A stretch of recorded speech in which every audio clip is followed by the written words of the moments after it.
It's real. It's actually real. Growing up as a Nintendo fan, I was always eager to try out the most popular and well-known franchises.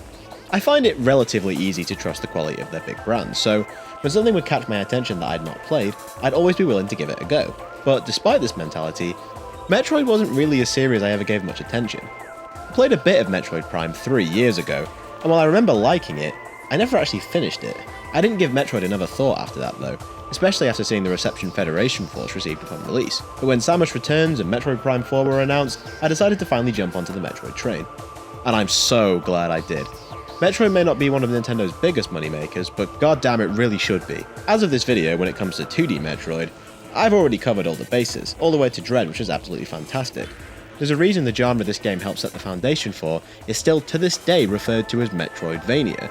The type of game where you're often a single entity travelling through a huge world filled with secrets and dangers. I love it as a concept, and I love many of these games. But to me, I think Prime beats them all out, and that's saying a lot. Again, no nostalgic bias here, this is the first time I've ever beaten Metroid Prime. I do own the original as I wanted to play the 3D games after finishing the 2D ones, but my copy of Prime just kept crashing, so I dropped it. And after all the rumours about the remaster finally proving to be true, I knew this was my chance to truly sink my teeth into Metroid Prime properly. And I'm so glad I did. Now I will say, it's sort of lame that Metroid Prime 2 and 3 didn't get the remastered treatment. I mean, they probably will, in time, but right now, I can at least say, while it's a shame it's not the trilogy, this is a really great remaster that takes advantage of modern controllers and provides a significant visual upgrade. It looks really stunning, showing what the GameCube was capable of, as this is simply built on top of that. But yeah, the textures have been cleaned up, the effects are amazing, and the lighting is spot on. There's some really beautiful scenery to enjoy. Modern analog control does wonders for the aiming, and there's options for auto lock-on or manual aiming with stick, gyro, or both. Of course, as I'm reviewing the remaster and playing it for the first time fully, I don't know all the little ins and outs of what was changed from the original beside these points. But as a remaster, it's definitely not just a cash grab. The effort is obvious, and it makes the lack of the other games feel a little more forgivable. Lots of little things being mentioned here before we're even really getting started, but gotta lay the groundwork, you know. One more thing I wanted to mention, the music. Metroid Prime definitely goes for a more atmospheric soundtrack, but on the whole, it still has some memorable tunes. In fact, here, let's have a listen to some.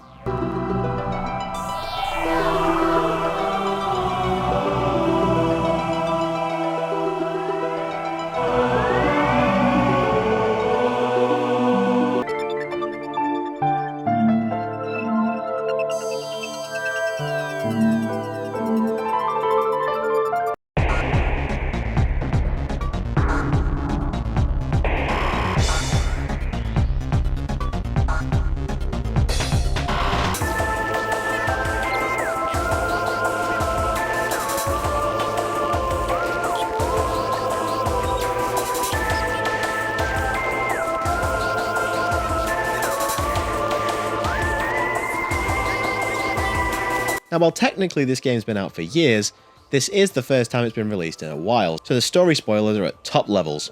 So if you want to skip the story summary, skip to this timestamp now. Although be warned, the video will contain footage of all the major areas and items you obtain, so if you want to go in fully fresh, then maybe it's best to avoid this video, though I appreciate you tuning in.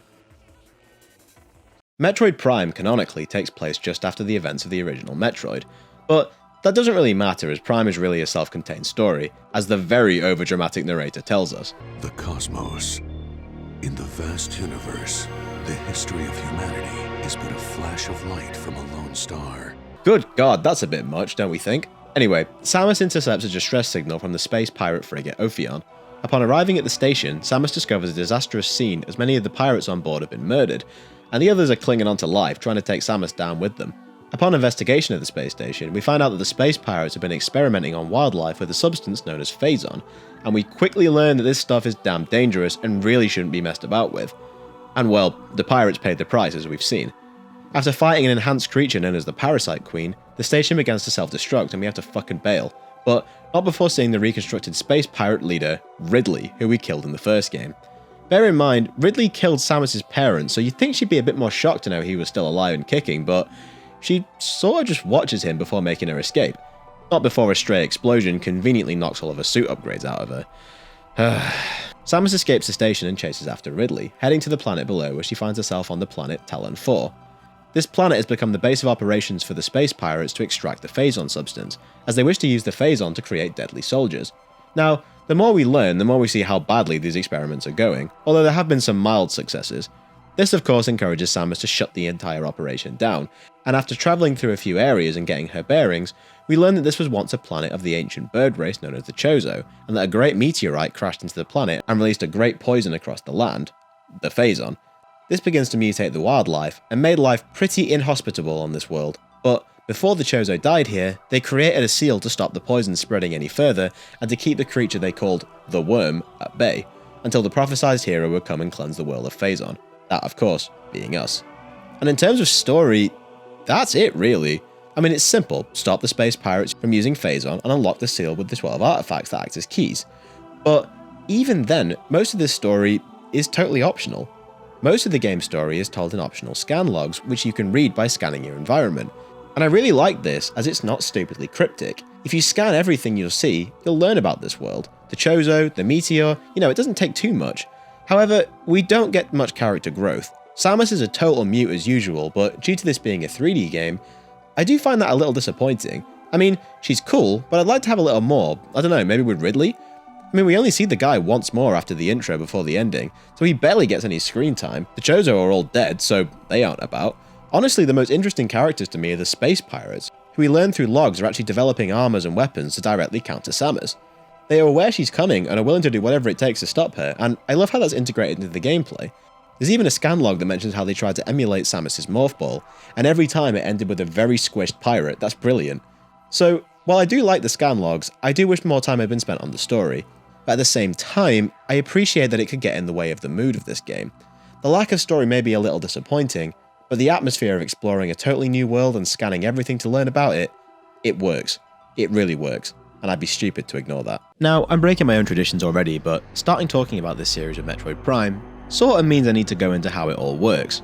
Metroid is an adventure game, a game about being sent in all alone to an alien world to explore the unknown planet, learn more about the situation of the story, and destroy the current threat. Now, if you skip the story review to avoid spoilers, it's worth knowing that the main threat here are the space pirates who have landed on planet Talon 4, and have captured the titular Metroids to use as weapons. That's pretty standard for the series, so I don't class that as a spoiler. Anyway, when you start a Metroid game, you normally can't do shit except walk and shoot. But in Prime, you actually have loads of functionality from the start.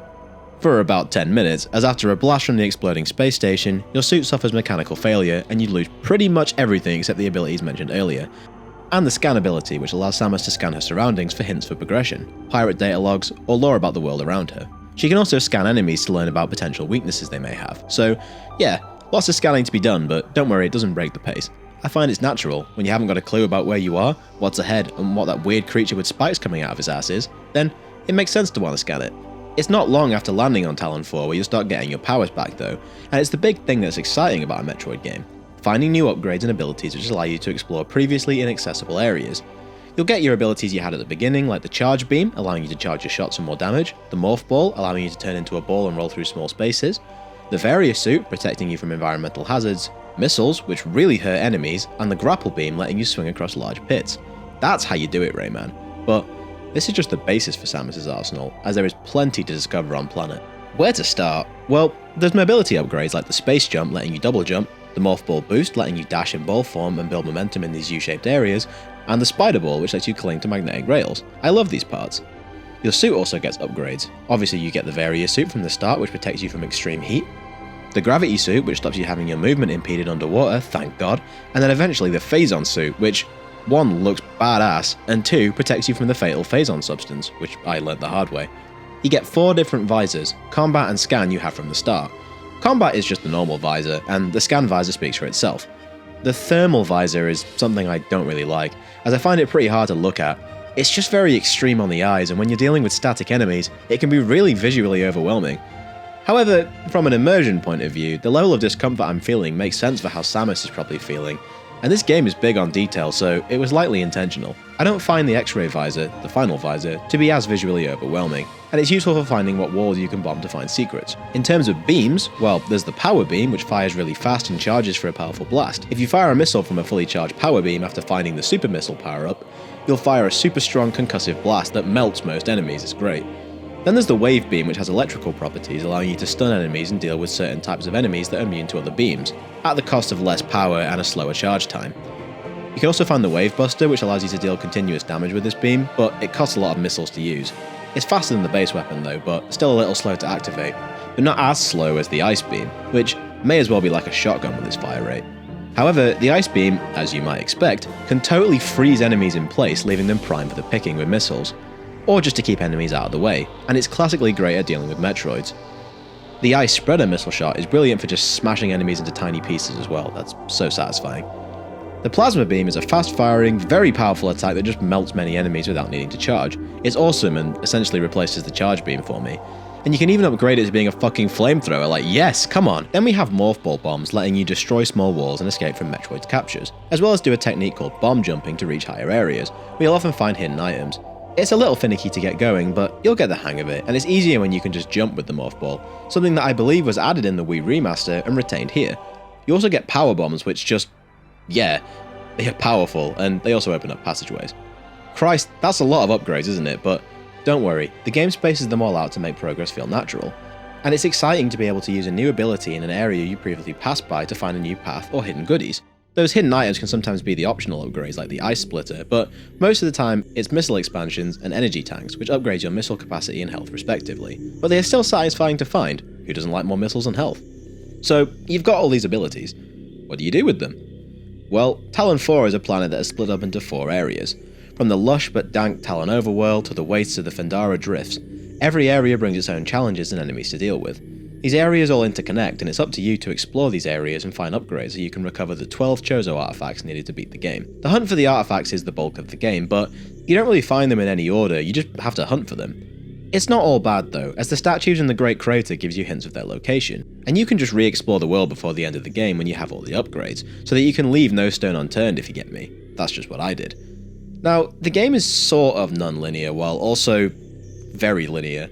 Your next destination is always going to be the same. Now, whether you choose to backtrack to find certain items is totally up to you, so there's always an element of exploration, but unless you're breaking the game, you can't get the main upgrades in different orders in another playthrough. But since you'll have to backtrack anyway to find new routes after gaining new abilities, the sense of exploration never really goes away, even if the backtracking gets tedious at points.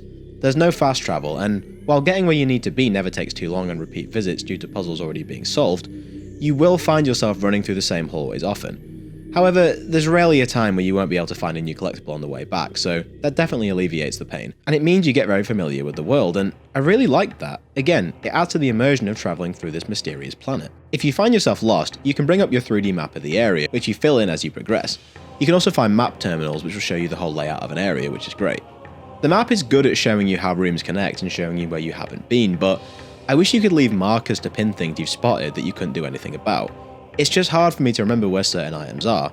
I don't find myself getting lost though, thanks to the map and plenty of memorable landmarks, so that's always good. If you find yourself in a situation where you reach an area that is impossible to pass with your current equipment, or you've just generally been walking around not sure what to do next, a message will pop up as Samus receives a signal telling you where to go next. It doesn't take too long for these to pop up, so I never found myself hopelessly confused on where to go. The game doesn't hold your hand, but it's also not overly cryptic, and I think hitting that balance is pretty hard to do, but Metroid Prime does it perfectly, and I respect them a great deal for that. There's also plenty of combat, and after listing all the weapons at Samus's disposal, it's easy to think she'll have an easy time with enemies. And she sort of does, but there's some catches. So it's a first-person shooter, right? But, like, you're not playing this like a modern shooter. Considering how fast your enemies are in this game, plus your own mobility, having to manually aim on these enemies would get annoying fast, so you lock onto targets with ZL, and while locked on you can dodge left and right by jumping and pressing a direction. But just because you're locked on doesn't mean you'll always hit. Enemies are varied in Metroid Prime. Some will make a beeline towards you, some will only be weak to certain weapons, some require using thermal or x-ray scopes to even see. Now, as mentioned earlier, in the remaster, you can have a bit more free aim. You still lock on, but the aiming reticle can be moved to aim wherever you want to shoot, allowing you to preempt enemy movement, something that is more useful in the second half of the game. And if you're a Splatoon fan, then rejoice, you can use gyro aiming too. If you're not a fan of the lock-on, just aim normally with the right analog stick and play it like Halo or something. Now, to be completely honest, when it comes to first-person shooters, I've never really been the biggest fan, especially of the multiplayer variety. I just don't often find the gameplay that satisfying or interesting, unless the game does something super interesting with first person to spice it up like Doom or uses it for scares like Resident Evil 7. I find it bare. However, that's absolutely not the case with Metroid Prime. For starters, this game's enemies are way more aggressive and faster than any enemy from a series like Halo, a series where most enemies don't require much of a strategy to bring down, and also has like barely any boss fights. Granted, those games just want you to blow shit up and use whatever weapons you find to get the job done, so, you know, it's different. But I just find this far more satisfying as it's less mindless.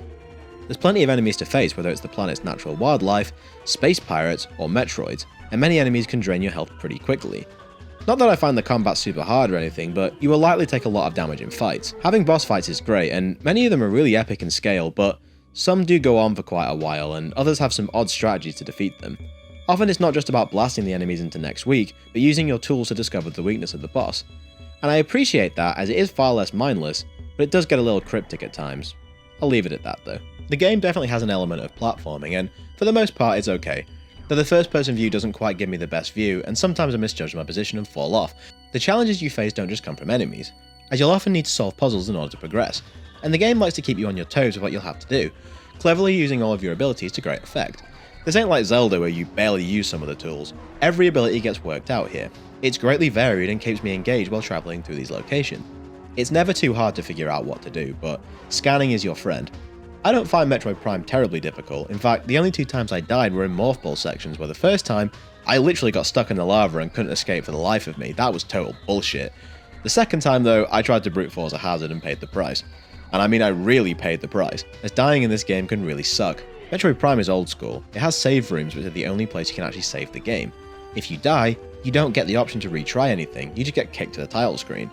But to be totally honest, I don't think it's the end of the world. As long as you practice caution, you should be absolutely fine. Enemies often drop health and ammo, save rooms totally refill your energy, and as long as you're exploring to find those energy tanks, you should be absolutely fine as long as you're not too reckless. Now, like I said earlier, a huge part of this game is the search for the 12 Chozo artifacts, which allow you to access the Great Crater and find the source of the Great Poison that has enveloped the land. The 12 artifacts aren't something the hint system will point you towards. No, the only hints you're getting are the ones the Chozo statues give you. And to be fair, the hints they give you are actually pretty good, as they not only tell you the area the artifact is in, but the actual room. And I'd say 10 of the 12 aren't cryptic at all, but even the ones that are a little harder to find shouldn't be roadblocks. No, finding them I don't think is the issue. The thing is, when you haven't played this game before, like me, you don't really know how to be efficient with the artifacts. I mean, I walked past this one about 1 billion times because I just didn't know it was there until I was actually looking for the thing. And the hint isn't vague, it's just that you can't get most of the artifacts until you have some of the later upgrades. And because of that, I thought to myself, you know what, I'll just wait till I have all the upgrades first, then I can explore without any roadblocks. And that worked wonders, but it did mean I had to backtrack a lot. Like, it realistically didn't take that long, but I won't lie, it brought the otherwise brilliant pacing of Metroid Prime to a screeching halt when I realised I still had 10 artifacts to find across the world. Not helping this is that you can't even see the hints from all of the artifacts without returning some of them, meaning you're making trips back to the crater, only to be sent back out somewhere you might have been right next to. Again, it's not the end of the world, and I even found some more Mistle expansions on my travels, so it was worth it, but it did drag. And I know in any future playthroughs, I could be far more efficient with this by simply knowing where to go. But for a first time player, this is likely going to be the equivalent of a huge traffic jam after you've just been breaking the speed limit for most of the journey. Now, the ending is definitely worth it if you ask me, but again, to talk about that, I am entering spoiler territory, so with the remaster being new, if you don't want to hear anything about the ending, skip to this timestamp now. Okay, so you return the 12 artifacts and the temple begins to glow, releasing the seal the Chozo placed to keep the poison in. However, just after the seal begins to break, fucking Meta Ridley finally makes a reappearance and destroys the lift and many of the artifacts. You absolute dickhead, I went to all of that trouble for you to come in here and destroy all my hard work. Oh, that's it, you gotta die. After Samus is able to defeat Ridley with some last minute assistance from some Chozo statues, the door to the bottom is revealed to be intact as, after all, the seal was already broken before Ridley came in and did his thing. Samus descends into the crater and discovers the place swarming with Metroids, and at the bottom she discovers the source of the Phazon substance, the titular Metroid Prime, a disgusting creature that starts off as a giant bug spider thing, and eventually hatches into its true form. I guess this Metroid arrived here on the meteorite, but whatever, we need to stop it to complete the mission and finally cleanse the home of the Chozo. The final bosses are pretty good. Now, its spider form does go on for quite a while as the bastard constantly changes his weakness, which is easy to spot, it just takes ages to bring its health down. But the final encounter is absolutely amazing, using every single tool you've gained up to this point to take on this monster. None of your base weapons can hurt Metroid Prime, but you'll have to deal with normal Metroids using your beams, missiles, and bombs. But to actually hurt the boss, you need to stand in the phazon pools, which thanks to your armor, grants us the phazon beam, which is just a huge fuck you beam of death. But you've got to be on it, as you need to use your different visors to keep track of the boss due to its ability to turn invisible. It's a great fight and super climactic, but after enough phazon beams, the boss explodes and the Metroid attempts to drag Samus into it as it dies, ripping the phazon suit from Samus as she manages to escape in her ship. Now, depending on how many items collected, you'll get a slightly different ending, but in essence, Samus escapes the planet and heads off for her next mission, as we see a very familiar looking hand poking out of the phazon pool, marking the creation of Dark Samus. And that's Metroid Prime. And damn, what an experience this is. Metroid Prime is a dense experience filled with immersive worlds, fun weapons, and excellent world design that makes Metroid Prime one of the best in its genre. And it was a first attempt. God damn it, that's impressive, and I really hope with how great that this was, that Metroid Prime 2 and 3 are just as good, because if so, I've really got something to look forward to. I also hope they remastered 2 and 3, and hopefully as one package and not as separate entities, though I suppose that'll all depend on how well this game sells. So if you're interested, go get it. You can get the physical copy for less than full price, so that's nice. You don't need the remaster, the original is just as great I'm sure, but it's nice to have it on modern consoles with the small enhancements and not being sold at full price and being called a remake. Gaming politics. Anyway, that's that. I'm glad I got to finally play this GameCube classic. This console really had a lot of amazing games, didn't it? It's just a shame the console didn't do so well. Ah well, it's less of an issue every time they port one of these games. When we next return to Metroid, we'll be going back to the start, so look forward to that. But next time, we're heading back to Sonic the Hedgehog to look at Sonic 2. So I'll see you guys then.